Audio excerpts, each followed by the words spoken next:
Hola, and welcome to Oye Cinema Club. I'm so excited. I haven't hosted in a while.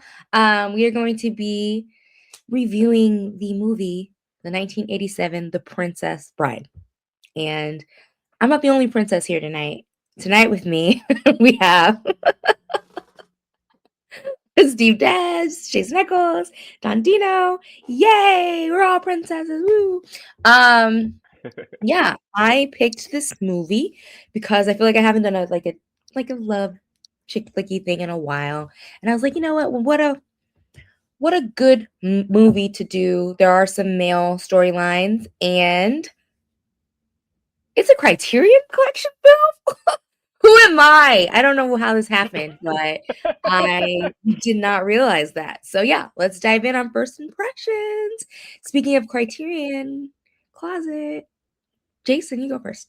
Hey, one of my dreams to be on the Criterion Closet. I think they should just let everybody in and just like not just movie stars, just like regular people. They just want to Oh keep you out of the closet, Jason. no, and it should be timed. Remember the little boxes that had the win and the dollars, and you're just trying to grab as much. Right, Just be in the closet, and there's like a wind tunnel, and all the movies right. are just Just trying. You knocking you in the gotta, head with the movies. and you got a minute to just like put as many like in your bag or whatever. And yeah, I would see that. I would do that for sure. Right, like Anyway, a sorry. giant like Kurosawa box set, like give you a concussion on the side of the.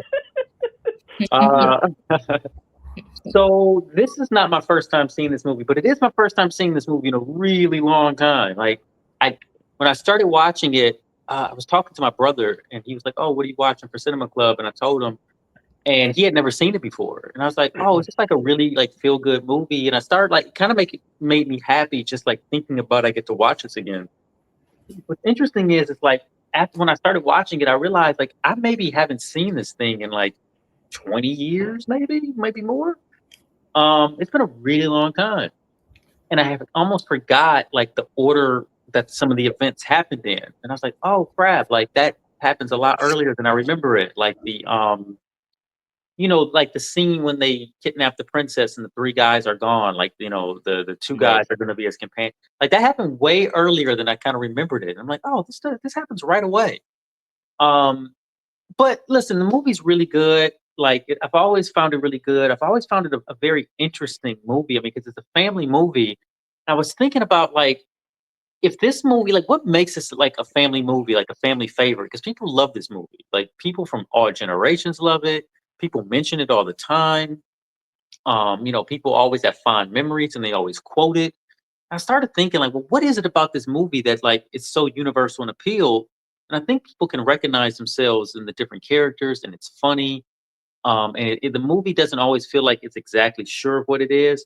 But then I realized the way it gets kids into this movie, which makes it a real family movie, because you got to get the kids too, is that the movie is presented by a kid and his grandpa, and they're narrating this story for us, through their perspective, through their point of view. And then it kind of hit me. I'm like, yeah, you open this movie on a little kid who's sick in bed, because if you don't, this just becomes like an adventure movie or a romance movie or, whatever. And it becomes a lot harder to sell as a family movie, which is kind of funny because I was reading a little bit. I'll get a little ahead of ourselves. I'm sure we'll talk about it. But the studio had a really difficult time marketing this movie when it first came out because they're like, well, what is it exactly? It's a swashbuckling movie. Is it a period piece? Is it a comedy? Like, we're not sure what this thing is. So we'll get there. But all in all, this movie does make me feel good. It's sweet on a lot of different levels. I really love, more so than ever now, I really love the grandpa and little boys like interactions. Like I remember watching this like years ago as a kid and thinking like, get back to the story, which is exactly what the kid is doing too. But it adds like a level of kind of like wholesomeness to it, which is kind of sweet because the grandpa is sort of like, with Daniel sunning him, he's Mr. Miyagi, and I'm like, well, if you don't like the story, then I guess I'll leave, which I thought was like really sweet. Him and Peter Falk and Fred Savage, terrific together. Such a great core memory. But like the acting in this thing is great all the way around. There's so many great characters and there's so many great actors and they're just so committed. And like Christopher Guest is very funny in this movie without even being funny. Like this I think was the first time I remembered that he was in this movie. It's like, oh crap, that's Christopher Guest. He's like the bad guy. That's crazy. But yeah, so nothing but good thoughts about this thing, honestly. But we could break it down more. But those are my first impressions. Awesome. Dino. What? Yeah, definitely not the first time. We had this on VHS in Paraguay. It's one of those where it was a hand-me-down VHS from what I've talked before, care packages that, you know, the U.S. teachers in Paraguay would have, their families would record, and then they would send it to Paraguay. And so once they would move back to the U.S., they'd be like, here, you want these tapes that has, American movies and TV shows, and this was one of them. And yeah, so definitely had watched it a bunch. And yeah, kind of like Jason, I don't know the last time I actually watched it, but I definitely did watched it. I definitely did watch it after having seen all the Christopher Guest movies. So like Waiting for Guffman and as good as it gets. Best in Show and all those movies.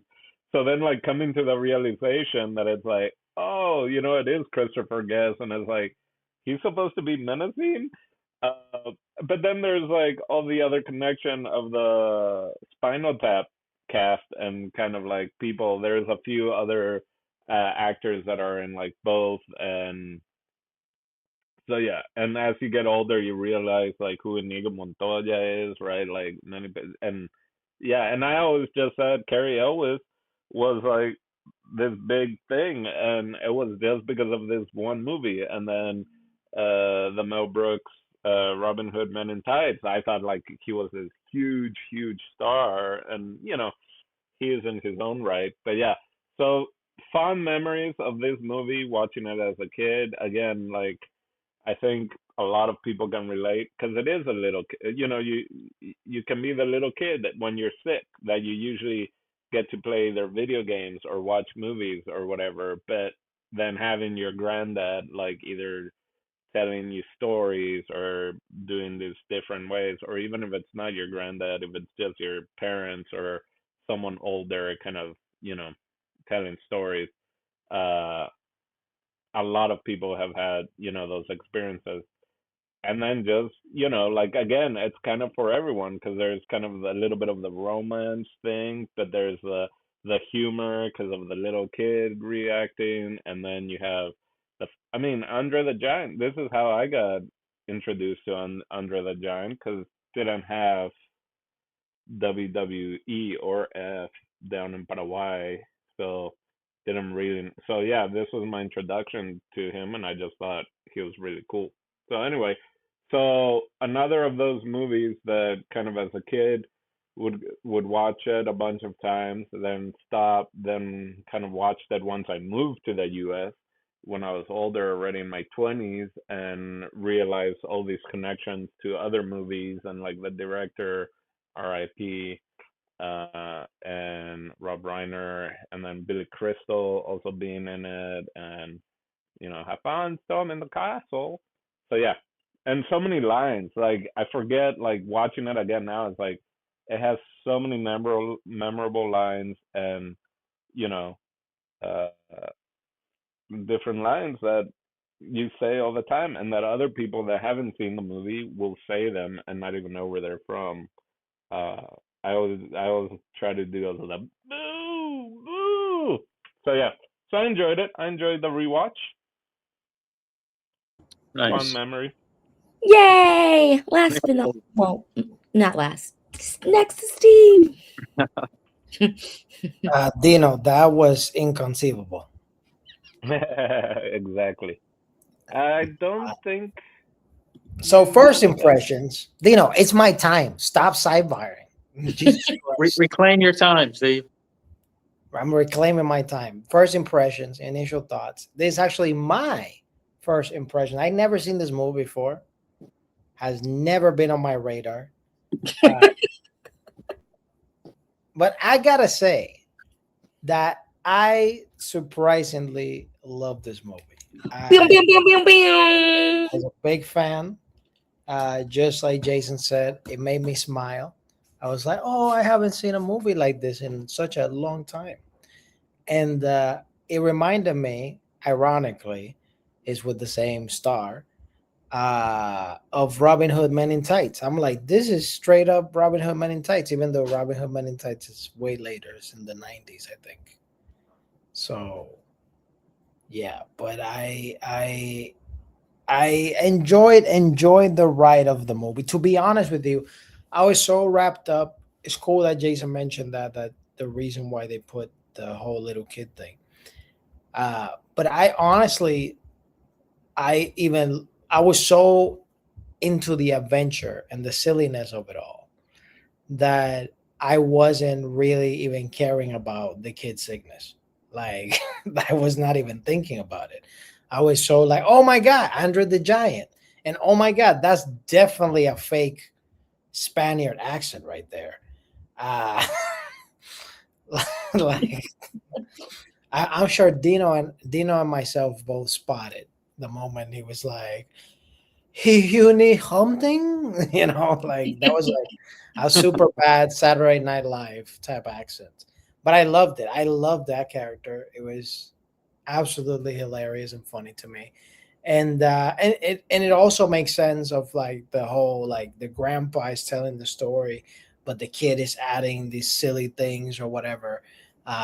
Because throughout it all, it was just like it felt like a very, like, a feel good movie, even though there was like a plot of like, I'm gonna wife her and then kill her to frame this other person. Ha ha ha. I still felt like it's very tame, and it was like good hearted that anybody can watch this, even kids can watch this. And Yeah, overall, I think it was like a very enjoyable experience of a movie. And I honestly wish that this type of movies were still being made as frequently as they were during that time, because it was like there was like a big era during, like, I guess maybe late 80s and early to mid 90s of a lot of movies like this. That it just makes, like, the moment you put the VHS at the time or you pop the movie up, like, it just made you feel good. And that's what I feel is missing from a lot of today's cinema. But anyway, that's my first impressions. Cool Whip. Me. My turn. And also not my first time. I feel like I watched it a few times when I was a kid, but similar to Jason, I don't know. It is absolutely so wild. Like, I guess it's what you're focused on. Like, maybe when I was little, I just saw the love and I knew it all worked out in the end. But I definitely didn't remember the order. I did not remember this guy was reading a kid a story. I don't know how I forgot that part. Um, and I too thought that there was more time before, like, the kidnapping started. I don't know why. I don't know.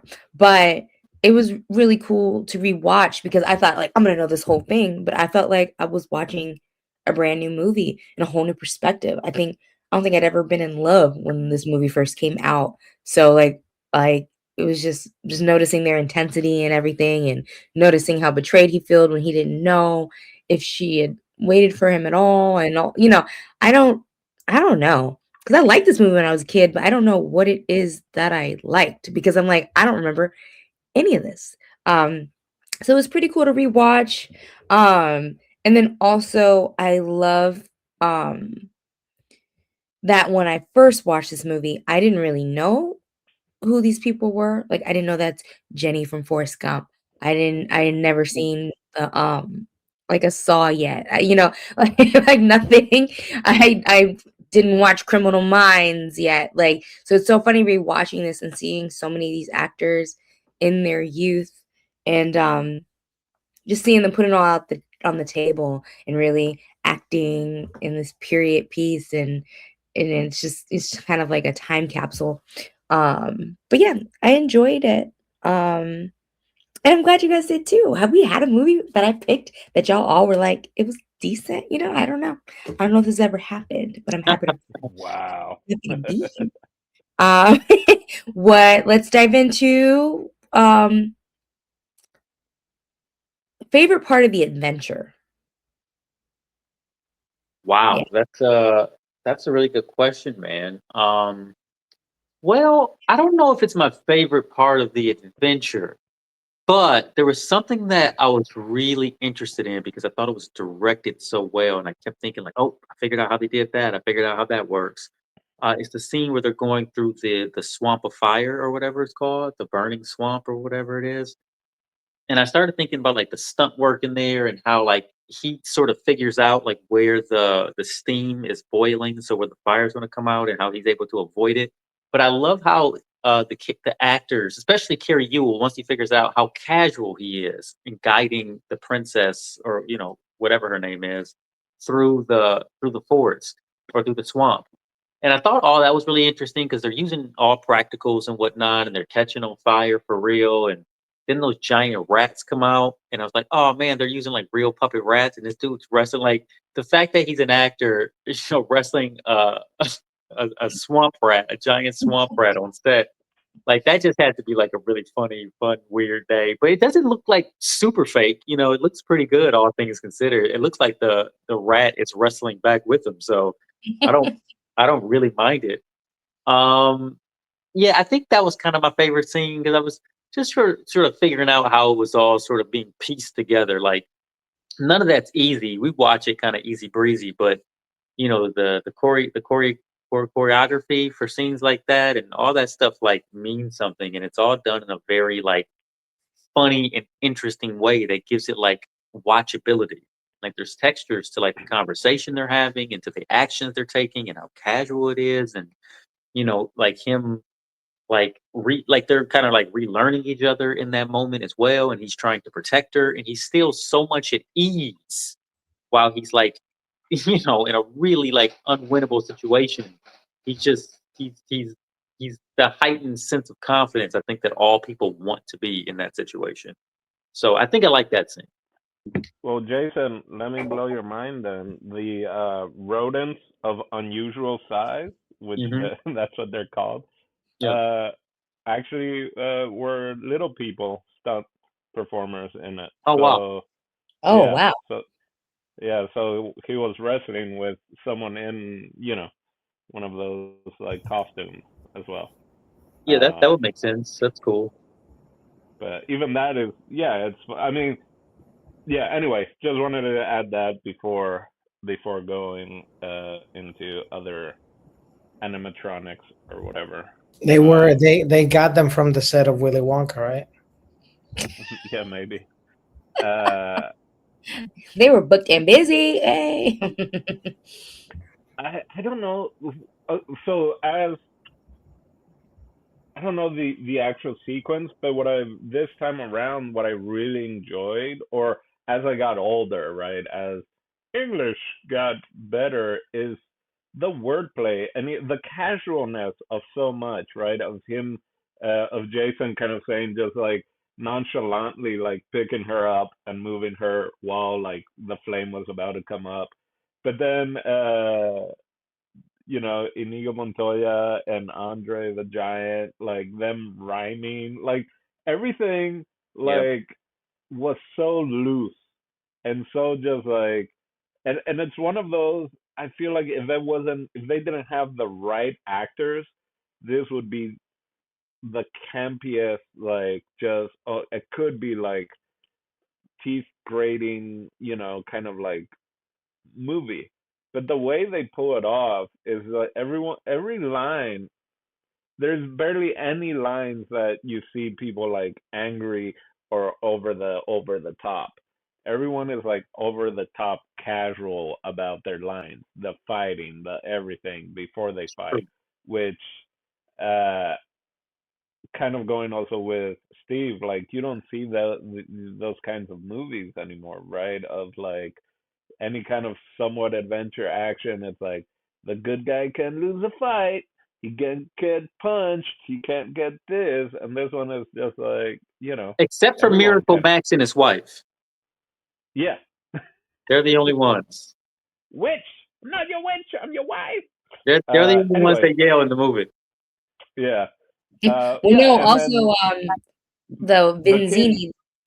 yeah, the king when he comes and tries to kill him with a machine, right? The life sucking, those are the Oh, only like right. true moments of but it's people. So other than like, I mean, Billy Crystal and them, I think there was a lot of improv in that part.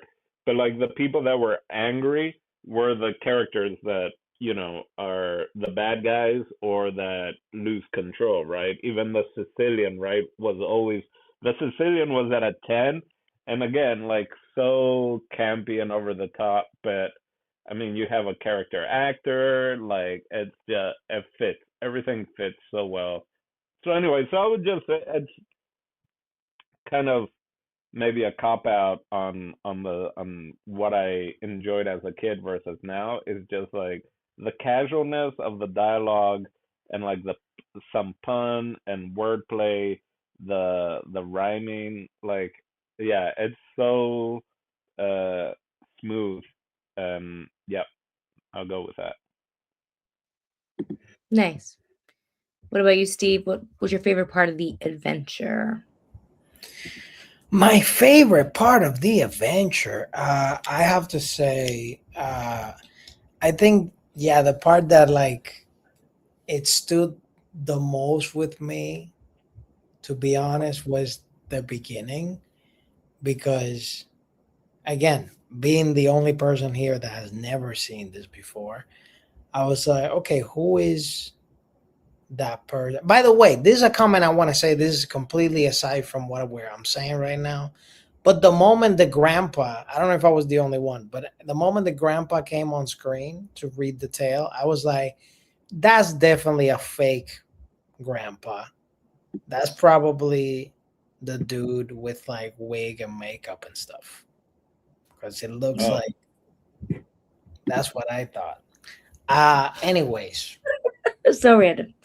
super random. It's just like if I don't say it, I'm gonna forget it and never gonna say it. So I really like the part that they are like climbing the rope. Oh yeah. Because like Andre is going so quick, and the dude is like, "You better go quicker," and stuff like that. And then he's like lagging behind.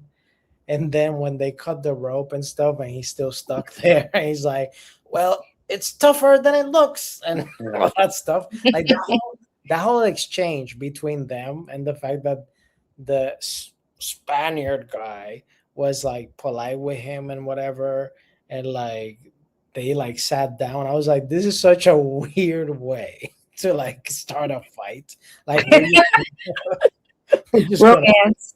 mingle a Kill 'em. little bit, and stuff. So I really enjoyed that whole scene. Like it was my favorite. It Nice. did feel like they were, even though I knew what was going to happen in the movie, it felt like they were going to have like a Butch Cassidy and Sundance Kid kind of adventure where it was just going to be them two. yeah. And they're going to be back to back fighting against all odds to like, get what they, are looking for. Yeah, I mean, like, I don't remember that part. The thing that's going to stay my favorite because it's the only thing I remembered vividly and it has stuck with me ever since is the part when he gets to the person. I also didn't notice that it was lessons like sword, fist fight, mind. Like one guy was a swordsmith, like good with the sword. One guy was big and strong, and one guy was smart. And when I was a kid, I didn't even register to me that he was smart and why he'd be smart in that era. But when he does the putting the poison in the wine, I've that's always been in the back of my head that I need to like train myself to be like uh, immune to a poison. And it's Wow. always stuck with me over the years. So it's so cool rewatching where that came from because I almost forgot where that came from. But I'm always like, I need to like slowly like get to rat poison just in case someone tries to rat poison me. They can't do it. And I was always wondering, where do I think that from? So it was really cool to see that again. So it was my favorite part. And Well, I'm just glad you didn't try to do that with rat poison as a kid. I'm glad you didn't try. Unless you're gonna be like, let's have a poison off, and then well, you're that's the like, thing, just a aha. little bit. little bit, and then make On your peanut butter and jelly sandwich. Okay, and then kind of easy segue, favorite character. And I love movies where we have a ton of characters to choose from. It's not just an obvious person. So, yeah, whoever wants to say. I'm gonna say honorable mention Andrew the Giant, just because it's fascinating to see him. To be honest, even speak because I know him from wrestling. So like Yeah. all I known him from is like slamming dudes, not like talking at all. So the fact that I got to see him talk and I was like, oh, that's cool. You know, some words you need to like kind of re-listen to it because it's a little difficult. But like, yeah, it was cool to see him. But You gotta love that one of the greatest wrestlers of all time is in this movie, and Yeah. he's yeah, uniquely a giant, which is awesome. Just to no, piggyback on what you said, just for one quick second, because of the voice, and I'll forget it, is that you have to remember. This is what I was saying to myself: is that you have to remember that Andre is a giant, but he's also French. So you're Yeah. trying to listen to him through a French accent as well. Mhm. Got it, Yeah. got it. So anyway, yeah, I don't know so too much about him, but that was another thing where when I was a kid, he was just like this big dummy in my head. I know that sounds bad, but I was just like, oh gosh, like. But I actually saw his joy in his personality in what they were trying to say about teddy bears. Like those teddy bear personalities. But yeah, that's a good one. and also this is just a fun fact about Andre. Just so I can go all day about wrestling and stuff. But Andre lived in an era like he might not even look at it like when on the actual movie, but like this dude was legit a giant in the sense of like this dude to go to the bathroom he needed a hot tub Ooh, that's nasty. because like toilets were really small.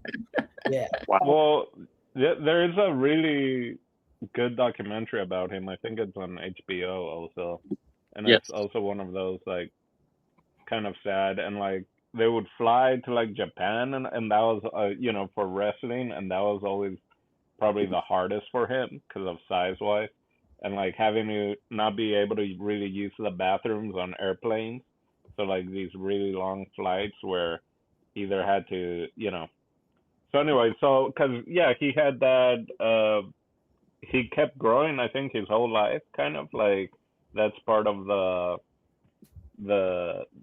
the growth hormone or something. I forget exactly what it is that body doesn't keep body doesn't stop growing and it's more accelerated. And this Mm. was towards the end of kind of his career and everything, and he was in so much pain and so weak actually that even stuff of Princess Buttercup and him like catching her and stuff like that, like she had to be on wires. Like apparently he was just like uh, his body had just been so beat up from wrestling and all that and his age that like even being able to like hold her was kind of a pretty big feat at that point in his career. But yeah, like talk about a wrestler that's been in a movie that's more like recognizable or loved than any it's probably it could be this one. Yeah, for Oh, sure. and real Really good quick, this performance. They got Rob Reiner got a great performance out of him in this yeah, movie. yeah. There. This is one. I forget what I think Steve had mentioned or whatever. This is one of those movies that, again, sadly, we don't have anymore because of streaming and all like cable or whatever. That if I was flipping around channels and couldn't find anything, and this was playing, like you could put the remote down, like and be like, all right, I'll watch this for a while, or even let me watch the fight scenes, right? Let me watch that kind of thing. Like this is one of those movies where you could easily stop and just watch it. But anyway, so that's Steve, was that your pick or was that just your honorable mention? that was just an honorable mention, but I'm going to mention as my favorite character his companion, the fake Spaniard good dude. And Mm. uh, Inigo Montoya. Inigo. Montoya. Yeah, I think for me, he stole it for me because I thought it was gonna be the main dude for me because I'm like, yo, Robin Hood Men in Tights, dude is legit. But Yeah. like because he became kind of weak on Mr. Bernie's at some point Hmm. and Yeah. all that stuff, I'm like, yo, the Spanish guy, just like even that scene, that mention of like, do you happen to have six fingers in your right hand? Like it's just such a, and there was a and there's a payoff of it, of course, but like just just his whole character like was incredible. Like it stood out so much to me. I feel like he's probably the most quoted person in this movie. Whenever people mention this movie, they always go, "I am, Inigo Montoya, and I've come to avenge my father." Whatever the line is, I hear people say it Yeah. all the time. You Mm. killed my father. Prepare You, to you, die. yeah, you killed my father, prepare to die. That's like the main quote I hear from this movie. And talk about a theater exercise of like he says that five times. Like that's the only line he says. Like say the same line every time, say it differently, right? Yeah, Like and give it more power, I basically. love that line is what kind of like gave him like the Strength. adrenaline to do what he needed to Yeah. do. Like because you could see like the work he had done as an actor with each saying it. It's like, oh, he said this to himself a gazillion times. He's been training next to a tree for hours for this moment every day for his whole life. He's been training to say this line for when he meets his father's killer. He's At the gonna end. have his Yeah. revenge. And him repeating that, like he's like going through it when he's like a boy and a teenager and a little stronger and a little stronger. And then like that's what gave him the oomph. And I was like, I thought that was a terrific moment. Because then at the end he's like, now that I've gotten my revenge, I don't know what to do. Like I got nothing else to do. He was a solid character. I read an article that had said that the actor had just lost his father to cancer. So Mhm. when he Oh, was okay. doing that line, he envisioned the killer as cancer. And so another takeaway to why it got so deep is he was locking in, and he said that he was like directing that towards the cancer that killed his father. And I'm like, what an interesting way to like Well, really. yeah, that's one of the strongest line. Like, like tell me you give me whatever I want. And he's like, I'll give you whatever you want. And it's like, I want my father back. It's just Yeah. such a Yep. great acting choice. Who's next? Yeah. I'll go. It's kind of like honorable mention, but I'll keep him as my favorite because without him, we don't have this setup. Mr. Peter Falk, which we've seen now in I think maybe the third movie that we've done in Cinema Club, and this again, which I didn't mention, of like there's a whole Christopher Guest world, but then you have as I got older, then I started watching Columbo, and I was like, oh my god, it's Peter Falk. And then we've seen the what is Network and other movies and stuff like that. So I think I'd see him in Network. But yeah, so anyway, I'll say Peter Falk because I love then him messing with a kid, right? Of like skipping through the kiss or skipping through the this or that. Like, oh, you don't want like it was great. The editing just makes it so great. So yeah, I'll say Peter Falk. Give it up to Grant. Yeah, I Nice. think that's Yeah. pretty fair for sure. Yeah, I feel like we reviewed the woman, right? He was the husband, about the woman who was like bipolar. Yes. Okay. Yeah, yeah, she was like dealing with some mental illness or something. Yeah. Jason, what about yourself? Yeah, man. So there's so many great characters in this. Like it's really difficult to pick one. And at a different time of my life, I might have picked somebody different, but I was watching it with a different eye this time around. And I gotta say, the characters that maybe I was just sort of like purposely looking for the smaller characters, but then I realized like the smaller characters kind of hold this thing together for me, like because they're so in and of the world, and they only have like moments. Like the woman in the dream that she dreams of that like curses her or whatever. I was Yeah, like, this woman is really into it. Like she's really good, and she's kind of like getting scarier and scarier, and like and I had actually forgot that was a dream moment too. But I was like, this is a really good actor. She's killing this like moment, and she only has this one powerful scene, and she's just nailing it. Um, also, I really liked the prince's dad. Like I thought he was kind of like sweet and old, and he couldn't really hear, and he was just sort of like happy to be around and happy to be of old age. And she says like, I'm gonna kill myself once I go into that room. And he goes, "Oh, that's nice. You see, she kissed me." Like he's just like Yeah. an old fool that's just happy to be there. And so I kind of liked him too, because those are like just really small roles, and I feel like they made the most of them.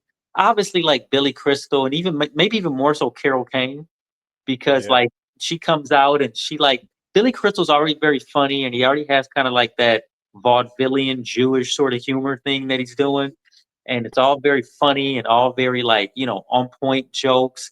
And then she comes in and disrupts the whole thing, and then like their whole little situation goes into like a bit of chaos, which makes that whole thing very funny.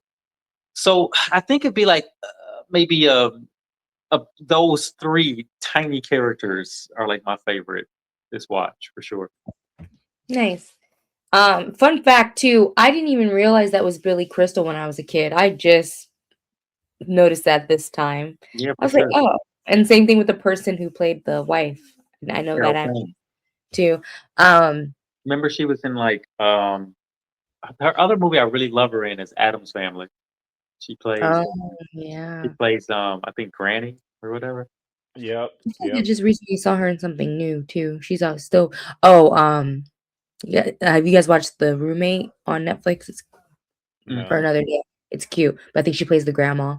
Um, I'm just gonna say I gotta go with um the princess because we wouldn't have a movie without her. Okay, That's the all right. thing. Did she stay in the movie for 5 minutes tops? Yes, but we need her. Buttercup was in the movie for more than 5 minutes. Yeah. Butter.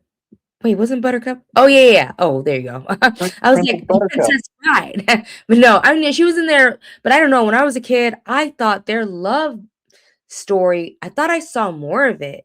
Like, it's so crazy that we're so invested in them getting back together, and we just literally see them for a second on a farm The little saying, boy kept speeding it up. He's like, "Yeah, let's get past this stuff." and I was just But like, that's how wow. I powerful. just thought I remembered a longer like getting to know each other relationship. And so it was so crazy that it was just like this, and oh, he went to war and she thinks he dies. Boom, boom, boom. I was like, oh shoot, like wow. But yeah, I'm gonna go with my girl Robin Wright. But that's how powerful As You Wish is, right? Of like, Yeah. talk about different lines that mean I love you or whatever, and As You Wish I think also takes the cake for that. And a line that also gets said a lot, so good choice. And a small character, Jason, marriage, right? I feel like Oh that yeah, the terrific. Who's that? That was Peter Cook, marriage. right? Yeah. Yeah, that was Peter Cook. Like, I love how I remember he had a weird voice, but I couldn't hear it in my head. I love how the camera zooms in on him ever so slightly, and he has this super serious face. And he's like damn near the Pope. So it's like this guy's gonna say something like with like bravado and confidence, and then when that voice comes out of him, it's still funny. It made me laugh. Oh yeah, for Man, sure. I don't Wedge. remember that. I didn't remember that character at all. Like I don't remember the wedding having like a comedic thing while you're like the thing that delays for them to catch up to the antagonist. I didn't remember there being like a very silly like person marrying them off. Um so yeah, I know you guys are more into like Can I some just of mention one more character? Just to give him a mention. yeah. Uh, Also the guy who played the albino with like the herpes, the torture guy. Yeah. That dude, With Mel rat, Smith. Wait, Where's the he wait, raspy wait, voice. wait. I love that He too. had herpes. Yeah, he had like a cluster of bumps of the corner of his mouth. Is it just razor bumps? It could have just been razor bumps. They were right? like they were on his mouth. It's like they were coming out of his mouth. It was Yeah, gross, but it was they were very awesome. crusty. He always freaked me out as a kid, like just but it's funny. He also has a voice, and then he's like, and then he like speaks fine, and it's, Yeah, You know that's a great bit too. that's basically the origins of Lester Adams, Fester Adams. He had a No. Fester Adams look to him for sure. Yeah. Oh, I do want to say this is like the opposite of the Bechdel test, right? Or whatever, that it's only women talking about guys. Everyone's talking about Princess Buttercup. All these guys, even like the little kid talking like Princess Buttercup would never marry. Everyone in this movie talks about a female character, and it's all driven through trying to help her. And yeah, so And I think the thing that stood out to me as a kid is that like it wasn't an overly sexualized princess either. Like she's beautiful in their societal norm in this movie, but the dress is to the ankle. I don't see any cleavage. Like it's just like it was really nice. Like all this commotion over her, and it doesn't have to be like and she had some outfits. She had some lot of changes, and I think right because she was a regular person, right? She wasn't royalty. That was also the whole point of it, right? That she was just like a commoner type of thing that was put in that situation. So yeah. What I was gonna say is I know you guys pay a little bit more attention to like some of the behind the scenes work a little bit more than I do. What did you guys think about the score for this movie? You remember it? Yeah. Well, To no, be honest, I didn't even pay attention to it. that's I thought I maybe mentioned that with the line of the you said when I was talking about the lines and how casual they were. What really helped was the music because it was like like it went really well. It was almost it had the underscore, and then they would also have these like quick little kind of following the action or their lines. So yeah, that was another thing as more of an adult that I recognized, right? That the orchestra, not the orchestra, well the sound cues and stuff like that was done with the music underneath was also like very smooth. Overall, the editing just fit in so well. Like it felt like a well-oiled machine, right? Going from the grandfather, like do do do do do. Oh, you don't have to skip, and it goes right back in. Just really good storytelling, and I think the music was also just on point with not just the score, but the little I don't know what do you want to call it, like flair, the little flair that it would add to like the talking or even little fighting sequences and stuff like that. So I did notice it more now, especially this time watching it. Yeah, I was curious about it and I looked it up and it was very simple. It was just Yeah. all guitar and all synthesizer. Like that's it. Yeah. So and I don't think I ever noticed that before either. I thought there was like more because usually you have the full orchestra when it comes to movies from this time period talking about love. So yeah, no, it was definitely interesting. Um Action wise, I read that like when he hits him on the head after they take the princess back after they leave the fire, they really hit him and he said hit me in the head for real and he was actually unconscious. Wow. Yeah, like so it's just like Cary? yes. Yeah, when you remember he was like do you have six fingers? Yeah. That was a real hit. He actually was unconscious for a while. Before I would never do that as an actor. I'm like, don't hit me for real. Do not.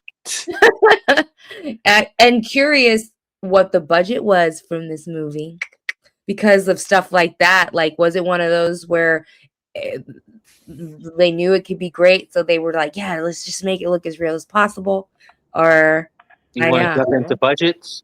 I I heard don't that think it I was heard that that half much. of I heard half of the budget went to concussion protocols for the dude.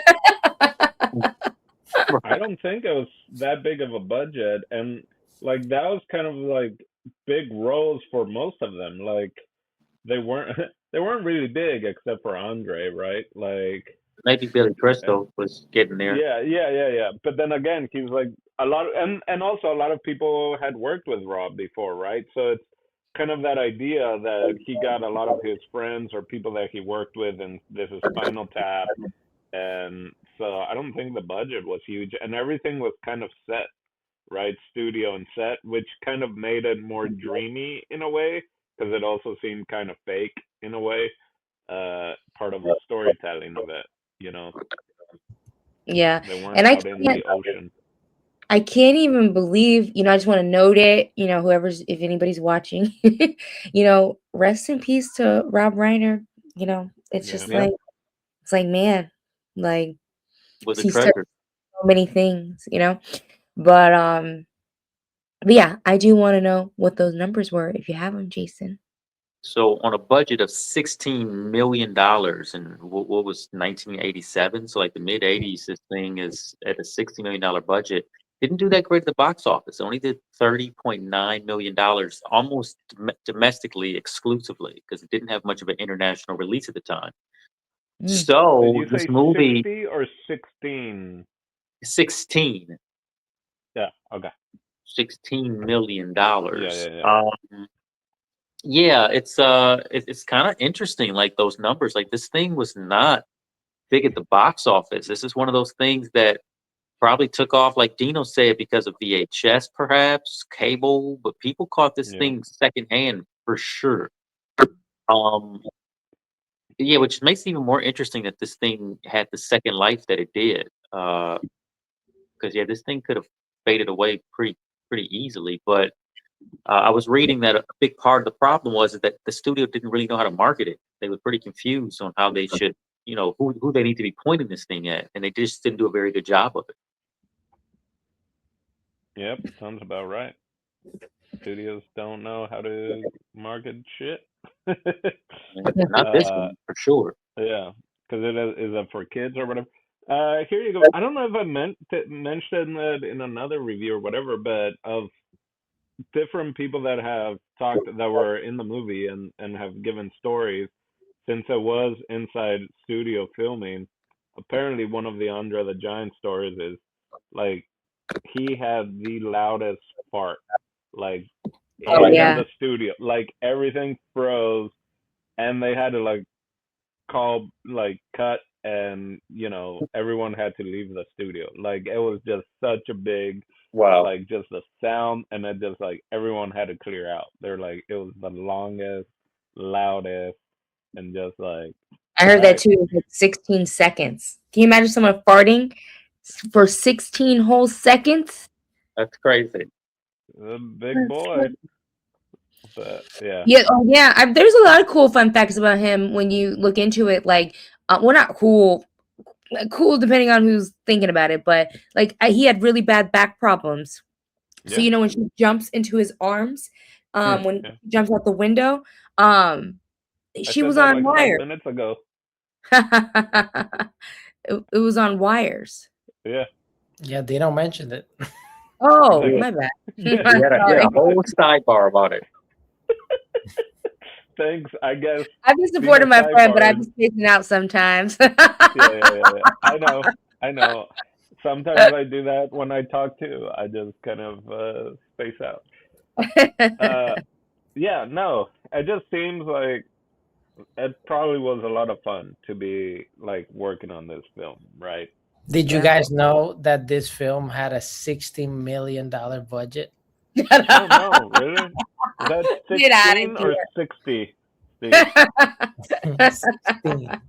Did anybody mention that they like lived in the camp? Like they all like this was like a one where everyone got a hotel and like stayed nearby the Oh forest. no. Yeah, so it's like pretty cool. Got to be like on camp. I wonder if they did that for Robin Hood. I feel like some of this forest stuff that'd be cool to camp out as a Yeah. crew. Yeah.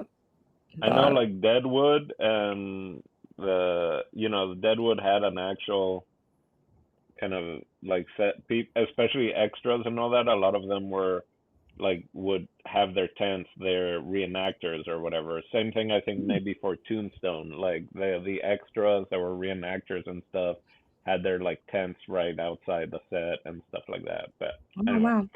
Also, this thing is considered a cult classic yeah. Oh. because it made pretty much all its money because of home video sales. You see, And I then thought this was a very DVDs came right after. So, and then they had a 20th anniversary DVD and a 30th anniversary, like 4K or something like that. So they made their money by selling stuff many years later. I always just So thought next this year was is gonna be what anniversary? Next year 40. will be their 40th, huh? Yeah. yeah. Yeah, that's I cool. always thought this was a classic and was extremely popular, but I guess not.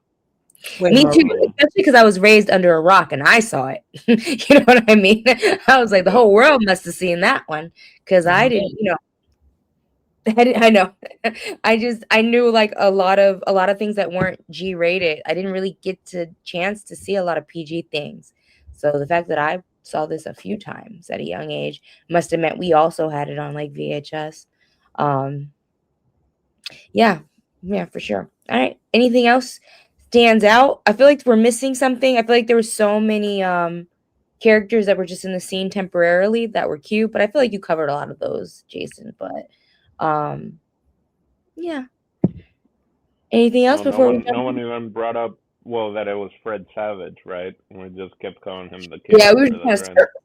Yeah. yeah. I think I mentioned Fred Savage and Peter Falk when we started, maybe.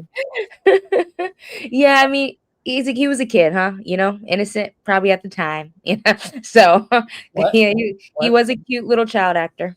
I, Inconceivable. I would say the only thing I would say is what did you guys think now that we live in 40 almost 40 years later from the release of this film? What did you guys think of the technology they had to suck the life out of him? It was scary as a little kid. I thought it was scary. Like because it was a weird contraption and it like torture and is it water torture or like it was scary as a little kid seeing that. I think it stands the test of time because it was mechanical. Like, Yeah, I think the things that have the analog. harder time is when it's electricity or technology, but the fact that they just put some water on a little, like, Ferris wheel of doom, and it's just ways and levies and pulleys and and gravity, I feel like it still was like, "Oh, dang, poor guy." Obviously, I don't And who think I was knows what they were doing? Like some type of electricity or something? I don't know. yeah, It it worked was in good the enough. fantasy. Yeah, in the fantasy, in the story, and Yeah. this same thing with Also, the flames and the rocks look fake, but it works. also, did you guys find it enjoyable or painful when they were rolling down the hill? My head hurt after, especially I finished up today and I went to Six Flags yesterday. Like, I was just like, oh, this is too soon. I mean, that's always so funny, especially her audio, her oh. As you I was wish. looking out for the stunt double in that scene. I was trying to like see if I could tell the stunt double apart. But for I feel him, like he did his own stuff. I feel like it well, was. I like feel like you he can was. see a bigger ponytail when he finally gets to the bottom of the hill. There's a bigger ponytail on the Okay. stunt double. But Okay. they even do, but early on, like his mask flows off, so it's like a weird kind of, Yeah. Yeah. What about the sword fights? Like, do you? Oh no, I think I actually read that they did get training, like by the same guy who did like Pirates of the Caribbean Mm. I and think so. stuff. And Well, I they mean, they were practice a really lot, good I think. sword fights. Yeah. Like they knew what they were doing with those rapiers. I think they're called. Um, I was just thinking, like, while I was watching it, though, like how efficient is this weapon? I feel like it's probably because it's just a long, pointy sword. I just feel like there would be other swords that would really take advantage of that sword on the battlefield. I don't know. I don't know a lot about swords. It just doesn't seem like a super powerful sword. Maybe for Was it like the Spanish it was, but I feel like maybe there was a better sword that they would get conquered by. Was it historically accurate? Like, was that like were those all the rave at whatever time they're trying to portray? Like, Yeah, I don't know. for the swashbuckling or whatever type of swords, I feel like it fits. It was not the English and all that with the heavy knights and stuff like that. It's almost like a gentleman's weapon. It's like it's a Yeah. fencing blade, right? I mean, Mhm. where is this thing even taking place? Because I could understand why the Spaniard might use a blade like that, but like, why was I guess maybe a pirate would use it too? Who knows? They had to be off the coast of like somewhere close to Spain, right? Yeah, but if it's for the time period and pirates, right? They wouldn't have like huge swords because they had to like get on the ropes and in the boats. You need to be able to like be fast and stuff. Yeah. And like again, like fencing, it's probably that kind of style. And then around Long probably the range same time speed for period. sure. Yeah, Zorro. Now, what do you guys find more scarier to have to face? One of those eels that could get you from the sea, The one of shrieking those eels. one of those mutated gigantic rodents from the forest. I think the eels, because I'll be in water. Wait, I haven't finished. Oh, I haven't finished. sorry. Getting to forcibly marry a prince, or a 16-second André the Giant fart. Well, Eel. is the prince gonna murder me that night? Because I mean, and I don't know I about don't know it. his motives. I don't know his Oh, motives. okay. Eels The in the eels water. would be the tough one, man. Like, get you and you're done. Donezo. I don't know. Those rats look crazy. And another thing, when I was a kid, I thought that like him getting bit by the rat felt like so much more intense, and it was like so scathed over. Listen, I heard that rat gave that albino person herpes. I don't know. When I was a kid and I saw him get bit, I was like, oh my gosh. But I feel like we didn't have time to even think about it. Yeah, Like, there's a lot going on back to back to back. Also, But as a kid, that you're probably like more sensitive to the idea that a giant rat it's like getting bit by a giant dog, and you're like, ah, like that's the worst thing that's ever happened to you as a kid. Magic Johnson almost died with that rat. No doubt. Oh, we haven't even mentioned that it's actually based on a book. Oh, yeah. is it? I didn't know that. Yeah. That's cool that he's reading in the book then. And I guess the main kind of one of the differences is that it's not a grandfather son, but the narrator is. It's also kind of meta in the same that the narrator is telling the story to his son, and it was a story his dad used to tell him, but he realizes that I guess the dad was cutting out all the boring stuff from the book. So it does have that kind of playfulness as well of like narrating or reading the story to the son or grandson. Sure. Yeah, I thought Yeah, he was giving him the grandpa edit. Yeah, knowing that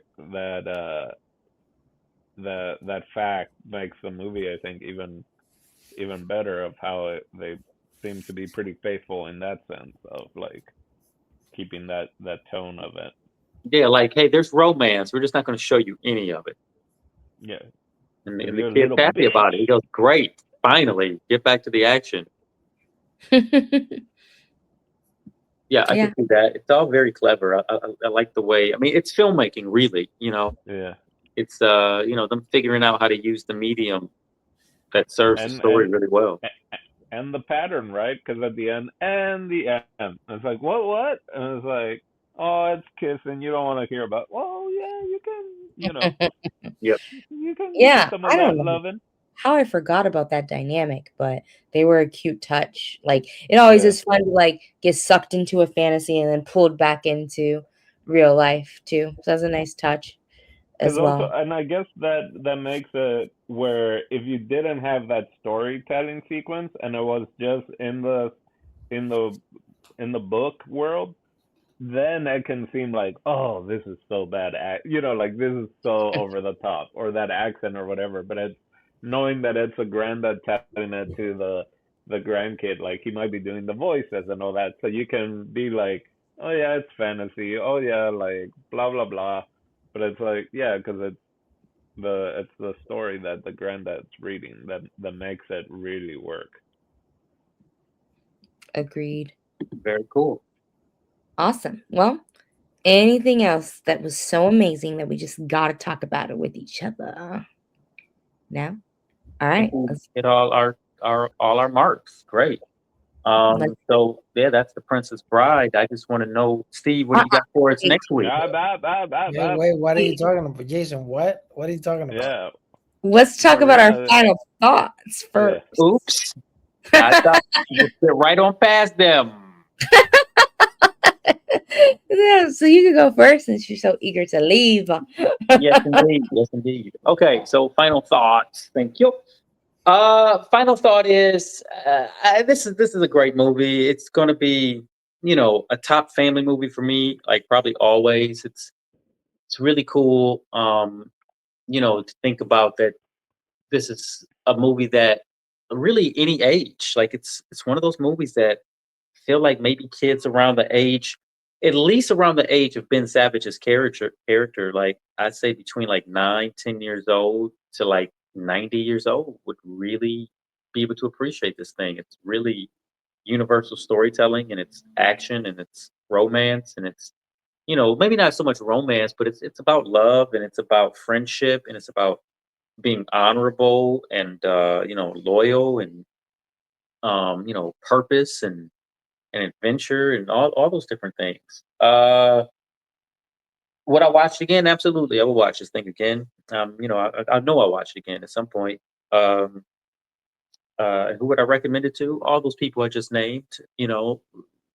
From 9 to 90 probably would be my age range. It's completely universal tale. Like any country would I think really watch like this movie. There's not like so much dialogue in it. I think it would wear you down, but I think it's just like almost a really incomparable movie to most things that Hollywood produces. Like at least in the modern age, there hasn't, like Steve said, there hasn't been a lot of movies like this, in modern times that I can think of at least.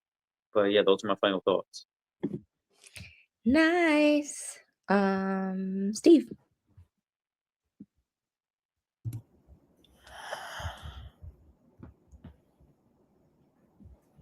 Can you breathe? That's how the kid was when he finally got the next read of the Princess Bride. Just like Before Sunrise, this is a trilogy of a movie. You gotta watch this. You gotta watch Robin Hood Men in Tights, and then you gotta watch Trek 4, and then you complete the narrative. No, it was a very enjoyable movie. I still think, surprisingly enough, that a movie like this still holds up. I think, I don't know, Marina, since you're the only person here that actually has a child, like, I don't know if you have watched this with your child or if you were to watch it, what he would think. Um, but like, I feel that it still holds up, at least for the next, like maybe another 10, even 20 years.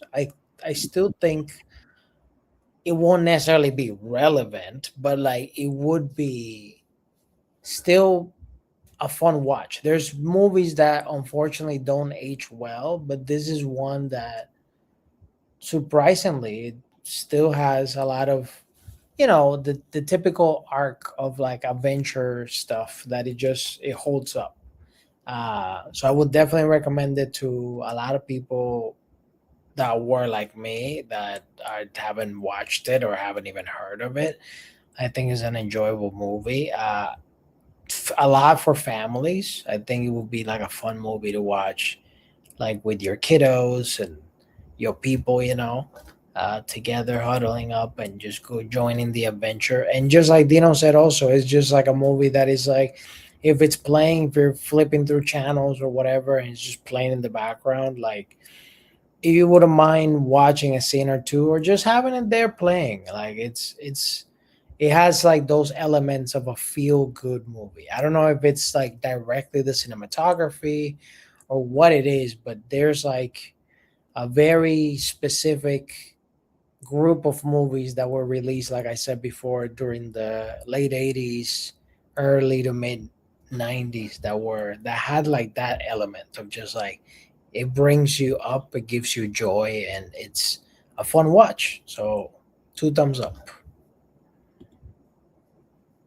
Cool. Yay! And Dino. Yeah, it was great. Kind of same as everyone else. One that I'll probably continue to watch when there's a chance with people that maybe haven't seen it, if it comes up. If it's again in a movie theater, I guess being the 40th, it'll probably be showing at some point. So would be cool to go see it with a audience.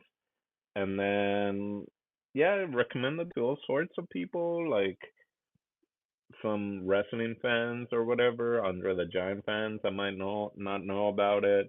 You got Christopher Guest people, right, that might not know, like, oh, these are the same people, a lot of the same people that did Spinal Tap and people that were in his movies, and so would be a lot of different people that you can recommend it to. It's kind of like the studios didn't know how to pitch it or whatever, how to market it, and it's like kind of for everyone.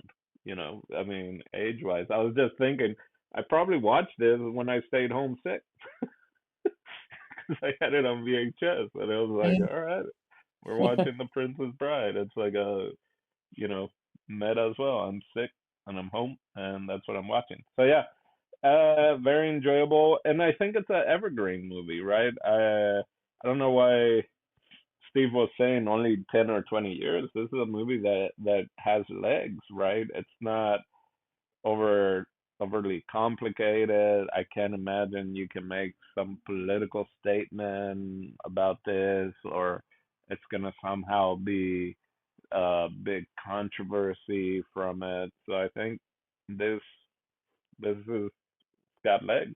You can watch it. It's pretty simple and it's not really offensive, and yeah, just fun. Fantasy, good storytelling. Bow Shao. I'm on mute. I'm back. Wop wop. So to answer Steve's question, I think my son's 6. He'll be 7. I feel like his age is still a little too young for this. Like their attention span, like this movie's kind of silly. Even though I was his age when I watched movies like this, I think especially for a boy, maybe like 8 or 9 might be like find this intriguing and something to keep up with. But I'm not entirely sure. I feel like these kids like YouTube now. Like it's hard for them to Yeah. get engaged in like live action sometimes, but we'll see. He may surprise me. Every kid's different. For me, it was really great to rewatch this. It unlocked some like core feelings of like Dino kind of said, this is a comfort movie. Like, yeah, you're sick at home. If it's on, you're not going to turn it. Like Homeward Bound or like one of those movies where it's like, yeah, I can do this. Even though you've seen it already, it's not going to make you uncomfortable. It's going to help you relax. It was good to re-see and re-feel some of the feels, and obviously, it's absolutely amazing that they get with each other in the end, and it all works out. Um, I'd recommend this to people that say, they miss love movies like this, and maybe they didn't have it on VHS because it seems like if you or your parents didn't buy it, you probably didn't watch it. So, it could just be something for someone to watch when they like these comfort movies, but it just never was on their radar. Um, I also think as far as rewatching it goes, it would be kind of cool to see it on screen and hopefully one of the theaters here in LA, do something for the 40th, because it would be pretty funny to see like how people respond to this as a, you know, as it being almost 40 years old. But yeah, that's my final thoughts. I'm glad we all liked it. Yay! Whatever the kids are doing. Yeah. I think they have to. I think they've got to have a 40th playing somewhere in LA next year. It's just I feel like they play this movie every year, at least at like a midnight screening or something. So Maybe at the Hollywood Cemetery, you know. without a Yeah. doubt, I'd be shocked almost if it wasn't at one of those type of places. Well, I So I think guess he means because Rob Reiner also passed away, right? Is that what you're saying? Show it at the cemetery. I hope that's not what he meant, but sure. Um, so I guess that concludes A Princess Bride for us, ladies and gentles. Steve, what do you got for us next week, bud? Next week, I am so happy that you asked me because it's time. It's time. It's time. It's time to reveal the winner of the brackets because we don't get to just pick whatever we want now. We have to abide by the winner of the March Madness bracket. And just like a previous year, there was a tie, ladies and gentlemen. Another tie. Another tie. I can't believe that it has happened again, but yes, we have a tie. Oh, snap. So it's going to be dealer's choice. So whenever it's your turn to go on this roundabout, you get to pick between box office bombs or movies that start with the letter of your name. Nice. Okay. So right now, this person doesn't even know that they're next. It is Dino. What? Wow. I'm so excited. Thank you so much. What could I pick? What could I pick? Akira Kurosawa's Dreams. Because my name is Dino. It starts with a D, and Dreams starts with a D. Hey. Is this the Nice. one with Robin Williams in it? No, that came way later. That's what Dreams May Come. Oh, that's right. Okay. Yeah, Yeah. yeah, yeah, yeah. This is like 90s, I think. That's one of his last films. I think it's, Cool. you know, but yeah, we'll talk about it. Yeah, so There that's we it. go. Akira All right. Kurosawa's Dreams because Dino starts with a D. For El Don Dino, Jason underscore Echoes, the Marina Love, and me, Steve. That's TV. We'll catch you next week. Bye bye. Bye, bye, bye, bye.